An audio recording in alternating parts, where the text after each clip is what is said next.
হরে কৃষ্ণ। বন্ধুরা, আপনাদের সবাইকে আদর প্রণাম। আমার নাম হরিদাস, ইসকন মায়াপুরে থাকি। আপনাদের সবাইকে স্বাগত জানাচ্ছি আজকের শ্রীখোল পাঠে। তাহলে বন্ধু, আজকে আমরা শ্রীখোল পাঠে কি শিখব? কাহারবা, লগি, তাল। প্রত্যেকটি ভজনে ব্যবহার করতে পারবেন। অত্যন্ত সহজ সরল মন্ত্র, সবথেকে ছোট মন্ত্র। শিখতে 5 মিনিট সময় লাগবে। তাহলে বন্ধু, ধৈর্যপূর্বক ভিডিওটি শেষ পর্যন্ত দেখুন, ভুলে যাবেন না কৃপা করে চ্যানেলটি সাবস্ক্রাইব করে দিবেন। তাহলে বন্ধু, আজকে কাহারবা, লগি, তাল আমরা শিখব। তাহলে বন্ধু আসুন, মন্ত্রটি লেখা এসে যাচ্ছে, দুটো লাইন। প্রথম লাইন, ধা ধিটি ধিটি তা ধি নি। দ্বিতীয় লাইন, তা থিটি থিটি তা খি নি। প্রথম লাইন, প্রথম স্টেপ। ধা, একটা আঙ্গুলি মাঝখানে উড়িয়ে ধা একসাথে বাজাবেন। ধা হলো। তাহলে বন্ধু, ইয়ার পরে কি শিখবো? দ্বিতীয় স্টেপ, ধা, তারপরে ধিটি ধিটি। এইটা কেমন করে বাজাবেন? একটা আঙ্গুলি মাঝখানে চেপে ধা হালকা করে একসাথে বাজাবেন। কি বললাম? একটা আঙ্গুলি মাঝখানে চেপে ধা একসাথে বাজাবেন। এইটা কি হবে? ধি। তারপরে 3টে আঙ্গুলি মাঝখানে চেপে টি। তাহলে কি হবে? ধি টি, ধি টি, ধি টি হলো। তাহলে আমরা কতটা মন্ত্র শিখলাম? ধা ধিটি ধিটি, তারপরে তা ধি নি, একটা আঙ্গুলি মাঝখানে উড়িয়ে তা, তারপরে ধি, আর 3টে আঙ্গুলি হালকা করে মাঝখানে রেখে বাজাবেন। এইটা হবে নি। হলো। তাহলে বন্ধু, প্রথম লাইন সম্পূর্ণ বাজিয়ে দেখাচ্ছে। ধা ধি টি ধি টি তা ধি, 3টে আঙ্গুলি হালকা করে নি। ইয়ার পরে দ্বিতীয় লাইন, তা, একটা আঙ্গুলি মাঝখানে উড়িয়ে তা, তারপরে থিটি থিটি। এই থিটি থিটি কেমন করে বাজাবেন? একটা আঙ্গুলি মাঝখানে চেপে, এইটাকে বলে থাপ। থাপ একসাথে বাজাবেন। কি বললাম? একটা আঙ্গুলি মাঝখানে চেপে থাপ একসাথে বাজাবেন। কি হবে? থি হবে। থি আর টি, 3টে আঙ্গুলি মাঝখানে চেপে, এইটা হবে টি। তাহলে থি টি থি টি। তাহলে আমরা কতটা শিখলাম? তা থিটি থিটি, তারপরে তা খি নি, একটা আঙ্গুলি মাঝখানে উড়িয়ে তা খি, আর 3টে আঙ্গুলি মাঝখানে রেখে হালকা করে বাজাবেন। এটা হবে নি। তাহলে বন্ধু, দ্বিতীয় লাইন সম্পূর্ণ বাজিয়ে দেখাচ্ছে। তা থিটি থিটি তা খি নি। তাহলে বন্ধু আসুন, সম্পূর্ণ মন্ত্র বাজিয়ে দেখাচ্ছে। বাড়িতে বসে কেমন করে অভ্যাস করবেন। ধা ধিটি ধিটি তা ধি নি, তা ধিটি ধিটি তা খি নি। এইরকম একটি একটি অক্ষর মুখে বলে বলে ধীরে ধীরে বাজাবেন। তাহলে কি হবে? একটা শব্দ বাজালে আরেকটা শব্দ কেমন করে বাজাইতে হবে, কোথায় বাজাইতে হবে, কোন দিকে বাজাইতে হবে, চেপে বাজাইতে হবে না উড়িয়ে বাজাইতে হবে, 3টা আঙ্গুলি বাজাবো না একটা আঙ্গুলি বাজাবো, এইগুলো জ্ঞান হয়ে যাবে। কখন? যখন আমি প্রত্যেকটি শব্দ একটা একটা অক্ষর করে বাজাবো। তারপরে এইবার ধ্যানপূর্বক শুনুন। এই মন্ত্র যখন ভজনে কীর্তনে ব্যবহার হয় শুনতে কেমন লাগে দেখুন।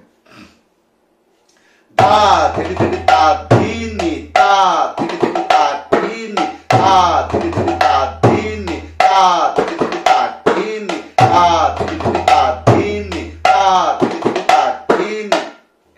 এইটা হলো মধ্যম গতি। আর মধ্যমের উপরে দ্রুত। দ্রুত কেমন বাজবে? ইয়ার ডবল। তা ধীরে ধীরে তা ধিনি, তা ধীরে ধীরে তা ধিনি, তা ধীরে ধীরে তা ধিনি, তা ধীরে ধীরে তা ধিনি, তা ধীরে ধীরে তা ধিনি, তা ধীরে ধীরে তা ধিনি। এইটা হলো দ্রুত। আর মহাদ্রুত কেমন? ইয়ার ডবল। তা ধীরে ধীরে তা ধিনি, তা ধীরে ধীরে তা ধিনি, তা ধীরে ধীরে তা ধিনি, তা ধীরে ধীরে তা ধিনি, তা ধীরে ধীরে তা ধিনি, তা ধীরে ধীরে তা ধিনি। তাহলে বন্ধু এই মন্ত্রটি প্রত্যেকটি ভজনে বাজাইতে পারবে। তাহলে এইবার প্রশ্ন হবে, তা ঠিক আছে এই লগ্গি আমি শিখে গেলাম, এবার কেমন করে গানে ব্যবহার করব? তাহলে বন্ধু ইউটিউবে সার্চ করবেন। কি সার্চ করব? লেখা এসে যাচ্ছে। কি লেখা আসছে পড়ুন। ইউটিউবে সার্চ করবেন ক্রেজি হরিদাস, আমার চ্যানেলের নাম। তারপরে লিখবেন আপনার কি দরকার।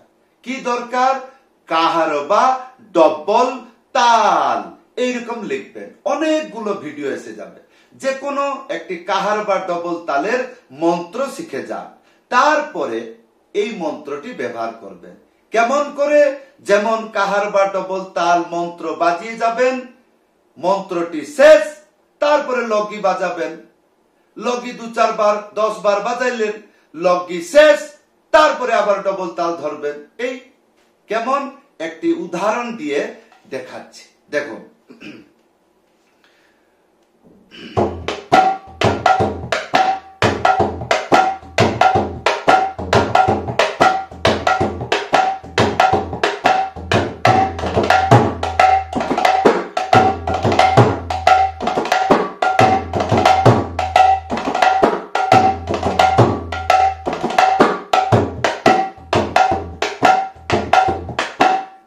তাহলে বন্ধু এইবার আসুন গান গাইয়ে বাজিয়ে আপনাদেরকে দেখাচ্ছি। তাহলে বন্ধু এইবার কাহারবা ডবল তাল বাজিয়ে এই লগগিটা বাজিয়ে আপনাদেরকে দেখাচ্ছি। কেন এই লগগি কাহারবা ডবল তালে ব্যবহার করলে অত্যন্ত আনন্দদায়ক হয়।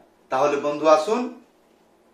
জয় জয় রাধা রমণ হরি বল, জয় জয় রাধা রমণ হরি বল, জয় জয় রাধা রমণ হরি বল, জয় জয় রাধা রমণ হরি বল, রাধা রমণ হরি বল। সেরকম মহামন্ত্র কীর্তনেও সেরকম বাজবে। এই যেমন ভোগারতি কীর্তন, ভোগারতি কীর্তনেও এইরকম লগগি বাজাইতে পারবেন। কেমন? যেমন ভোগারতি এক পদ শেষ হয়ে যাবে। কেমন শেষ হবে? গাইয়ে শোনাচ্ছি, ধৈর্যপূর্বক দেখুন। তারপরে এই লগগি কেমন করে ব্যবহার করতে হয় তারপরে দেখুন। যেরকম ভজ ভব শ্রী গৌর হরি, শ্রী গৌর হরি সহি কৃষ্ণ বিহারী নন্দ যশোমতি চিত্তহারী। তারপরে কি হবে? তারপরে কি আরেকটা পদে যাবে? না, ফিরে আসবে। কোথায় ফিরে আসবে দেখুন তাহলে। ভজ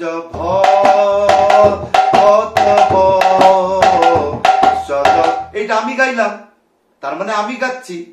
তারপরে আমি যে গানটা শেষ করব পদ লাইন, তাহলে ভক্তরা গাইবে। আর যখন ভক্তরা গাইবে তখন আমি বাজাবো। কখন বাজাবো? যখন ভক্ত গাইবে। এখন গাইনি, যখন গাইবে তখন এইটা বাজাবে। দুটো একসাথে হবে। কেমন?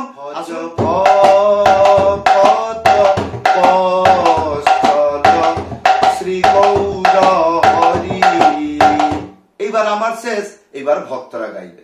যখন ভক্তরা গাইবে আপনি এই লগ্গিতাল ব্যবহার করবেন। কেমন? ভজ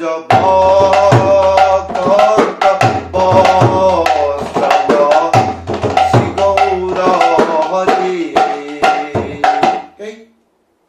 তাহলে আগে মন্ত্র শিখে যান। বন্ধু, এই যে মন্ত্র আপনাদেরকে শিক্ষা দিলাম, এই মন্ত্রটি একটা আলাদা প্রকার উচ্চারণ করা যায়। কিরকম? ধা গুড়গুড়ু তা ধিনি, তা গুড়গুড়ু তা খিনি। এই যে গুড়ুগুড়ু, এই ধিটি ধিটি আর থেটি থেটি, এইরকম যদি রিল্যাক্স করে এরকম করে বাজান তাহলে এটা গুড়ুগুড়ুতে পরিণত হয়ে যাবে। তাহলে বন্ধু, লিখে আপনাকে যেটা দিলাম এইটা হলো অরিজিনাল শব্দ। আর যখন মুখে বলবেন তখন এইরকম বলবেন, ধা গুড়ুগুড়ু তা ধিনি, তা গুড়ুগুড়ু তা ধিনি, ধা গুড়ুগুড়ু তা ধিনি, তা গুড়ুগুড়ু তা খিনি, ধা গুড়ুগুড়ু তা ধিনি, তা গুড়ুগুড়ু তা খিনি। তাহলে বন্ধু, এই ছিল আজকের শ্রীখোল পাঠ। কেমন লাগলো? আশা করব ভিডিওতে কমেন্ট করে জানাবেন। যদি আপনি মনে করছেন আমার শিক্ষা সমাজে কল্যাণ হবে, আপনি শিখে উপকৃত হচ্ছেন, তাহলে আমার এই ভিডিওটি শেয়ার করে দেবেন ফেসবুক, ইনস্টাগ্রাম, হোয়াটসঅ্যাপ গ্রুপ। তাহলে কি হবে? আপনার মাধ্যমে বহুগুলো ভক্ত সরল শিক্ষা শিখে ভগবানের সেবা করবে। তাহলে বন্ধু, যদি আপনি আমার কাছে শ্রীখোল পাঠ শিখতে চান, উপরে দেখুন হোয়াটসঅ্যাপ নম্বর, লিখে জানাবেন। সবাইকে ধন্যবাদ। ভুলে যাবেন না চ্যানেলটি সাবস্ক্রাইব করে দেবেন এবং ভিডিওটি লাইক করে দেবেন। কমেন্ট করে জানাবেন আজকের শিক্ষা কেমন লাগলো। সবাইকে প্রণাম। হরে কৃষ্ণ।